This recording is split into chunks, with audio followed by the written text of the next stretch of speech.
wish I had Mr. Baldwin here, not to try to sway what you're trying to say, because it's a good question. But we do have to move on, and I certainly think that between Mr. Johnson, myself, and the mayor, we will take this back to Mr. Baldwin, see what comes up. Thank you. And we will try to work it out, because that's what we're here for, is to answer off everybody's questions as best we can. Okay, you satisfied with that? Yes, ma'am. Okay, Lois, and then we'll move on. I have another question here. Now that they're going to eventually move out of the city hall offices, okay, that building is a historic building. What are they gonna do to that building that will preserve it? Are they gonna spend That's key money? is preserving it. What's We that talked again? about, I said key is preserving it. We talked about that, leaving it and maybe turning it into some kind of museum or something. You know, a lot of people that actually went to school Killeen there. High School, yeah. And I think that, you know, if you turn it into something like a museum, then you can go through private funding and raise money. And I think that a lot of the business people here, a lot of the people that probably have money that can donate to that would be amicable to doing it. And put that, you know, turn it into some kind of I think historic. that would be a good. And then we can even apply for some kind of maybe grants. You know? Yeah, good. Okay, I think, I appreciate your question, Mr. Chairman. Since Mr. Dye got here, I don't want him to come, just to come and sit there and not give us a little information about what he does at the school system. Ms. Wilkerson have to stop, but Mr. Dye, could No, you she's sort got of- all of the answers. No, I Really, wanna, I have one for you about, Well, could you explain some of your wonderful things that you do as far as safety for the children in the school system, please? Well, I'm the director for school safety for KISD. And when you think about our school district, we have 44,000 students, and we have 54 schools. And I was just looking at a map that I had put together. This, 7 of our schools are here within your Yes. district. And when we talk about the young people, I think it's critical for us to remember that we have them 6 to 7 hours a day. And that's our focus. So as the director of school safety, I prepare all emergency operation plans for all of the schools and the district. I just got through briefing the school board on our audit that we are doing this year on all the schools and safety. And I must say, sir, it's very great to see that aerosol there. But I think that as I was preparing for this, I didn't know I was going to be having to brief the board, so I'm sorry I'm late. But for those of you that are here, you are to be commended for coming. There are a whole bunch of people who did not come. And you are the ones who are getting together to help develop and enhance your area. And I know that these meetings, as I was doing some checking, many are taking place across the state.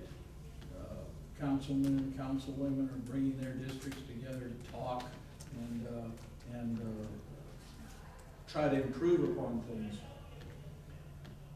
We're gonna have children for the next 3 weeks, and then for 3 weeks, we're not. It's going to be Christmas. And I came across something that I think is important. I don't have young children anymore. They're at Fort Bragg right now, doing other things there. But you know, as I look at what is key for parents, because that is absolutely critical. And I came across 10 items that I think really are very, very important for parents to then think about and then share with their children. Because the world is not the world that we grew up in. In the 50s, while I was playing in the street, And my folks said, when it gets dark, come home. And we're just out there playing ball and having a good time. The world is a little different these days. So I believe the safety tips for parents is a very important point. And just think about this. Number one, take responsibility. Where are your children? And what are they doing?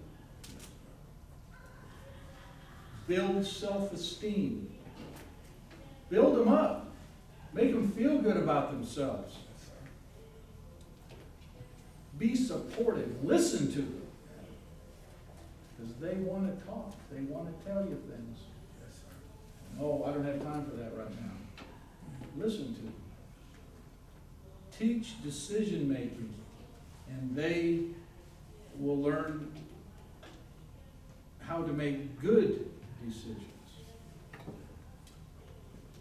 Build support systems. Positive role models. Used to be the people down the street that you would run to. Choose substitute caregivers carefully. I think that is very, very important for those young ones.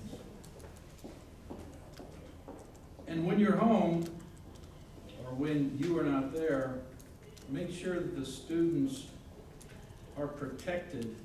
Set ground rules, emergency contacts, responsibilities. Help them grow. Talk to them, approach them, and tell them if someone does anything improper, makes you feel uncomfortable, report it. Be sensitive. Watch for changes in your child's behavior. If they start changing, it's for a reason.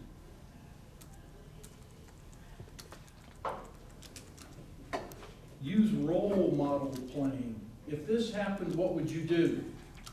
Make them think. And last, let kids be kids.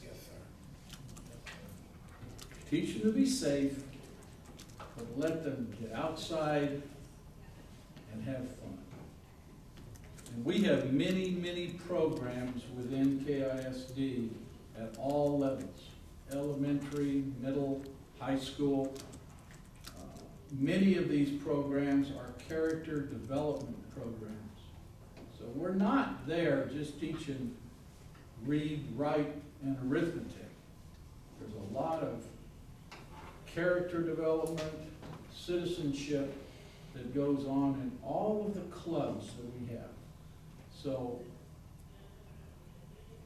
I believe every student should be involved in at least one extracurricular activity at that school. Be it sports, all of the other organizations. But get involved. It'll help them learn how to work as a team, how to work together, and be very positive results. Okay, any questions, Mr. Bennett? Any questions?